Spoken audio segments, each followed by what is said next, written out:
સુરતના અમરોલી વિસ્તારમાં રહેતા મૂળ બોટાદના 39 વર્ષીય રત્ન કલાકારને તેના મિત્ર મહિલા સહિત 5ની ટોળકીએ હની ટ્રેપમાં ફસાવી ₹75,000 પડાવ્યા હતા। કતારગામ પોલીસે રત્ન કલાકારની ફરિયાદના આધારે ગુનો નોંધી તેના જમીન દલાલ મિત્રની ધરપકડ કરી છે।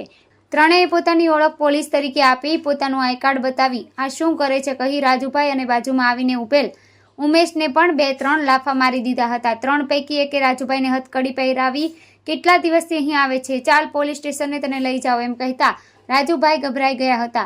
ત્રણેય પોલીસ સ્ટેશન નહીં લઈ જવા માટે ₹3 લાખની માંગણી કરી હતી અને રકઝક બાદ ₹75,000 લેવા તૈયાર થતા સેફ ડિપોઝિટમાંથી પૈસા લેવા માટે રાજુભાઈની હથકડી ખોલી હતી। ત્યારબાદ રાજુભાઈ ઉમેશ અને 3 પૈકી એક બાઇક ઉપર પૈસા લેવા આંબા તલાવડી ઓવલોન બિલ્ડિંગની પાછળ ગયા હતા, ત્યારે અન્ય 2 મોપેડ પર સાથે આવ્યા હતા। રાજુભાઈએ પુત્રને ફોન કરી સેફની ચાવી મંગાવી ₹75,000 ઉપાડી બહાર ઉભેલા ઉમેશને આપતા ઉમેશ ત્રણેય સાથે ત્યાંથી ચાલ્યો ગયો હતો। બાદમાં ખ્યાલ આવતા રાજુભાઈએ ગત મોડી રાત્રે આ અંગે મિત્ર ઉમેશ, મહિલા અને પોલીસ તરીકે ઓળખ આપનાર 3 અજાણ્યા વિરુદ્ધ હની ટ્રેપની ફરિયાદ નોંધાવતા પોલીસે રાજુભાઈના મિત્ર ઉમેશની ધરપકડ કરી વધુ પૂછપરછ હાથ ધરી છે। વધુ તપાસ PSI RM રાઠોડ કરી રહ્યા છે।